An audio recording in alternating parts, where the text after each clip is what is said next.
সংসদ। আমি আসলে আজকে অনেক ভাইয়েরা অনেক বক্তারা অনেক কিছু বলেছেন, আমার আর বলতে বলার কিছু নাই। বক্তব্যে একদিন আমাদের মাননীয় মিনিস্টার মওদুদ আহমেদের সামনে আমাদের ঢাকা কেসটা উনি হাতে করেছেন। সংসদ তার অর্থটাকে বুঝতে চেষ্টা করি না। আমাদের মাননীয় শহীদ প্রেসিডেন্ট সাহেবের হাতে বলেছেন আমাদের শহীদ স্মৃতি সংসদ জেলা কমিটির সাংগঠনিক সম্পাদক।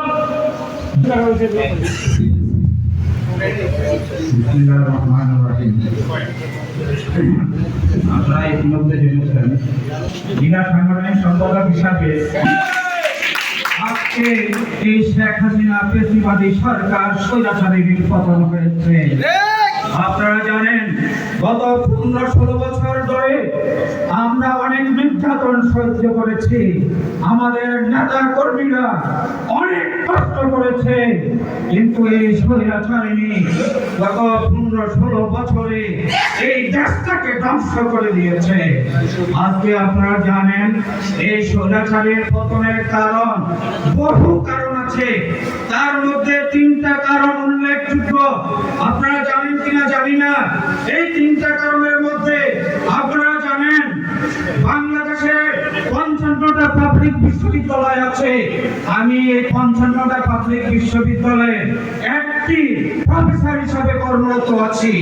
আপনারা জানেন এই স্বৈরাচারী তাকে সম্মান দেওয়া হয় তার ভবিষ্যতের জন্য, কিন্তু স্বৈরাচারী কি বলছেন যে উনি কোন টাকা দিবেন না, পথ স্কিমে যেটা আছে সেটাই দিবেন।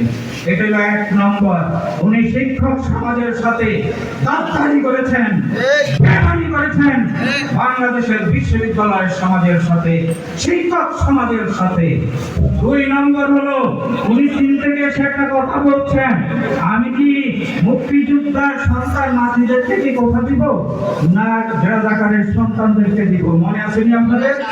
চীন থেকে সাক্ষাৎকার এসে তিনি কথা বলেছিলেন।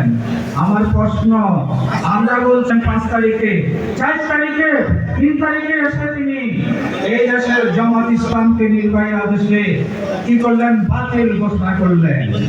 হাজারো অপরাধের মধ্যে শেখ হাসিনার সবচেয়ে গুরুত্ব, আর এই কারণে আল্লাহ তাআলা কোরআনের পবিত্র কোরআনে বলছেন সুম্মুন বুকমুন ওয়ামিয়ুন ফাউন লা ইয়ারজুন।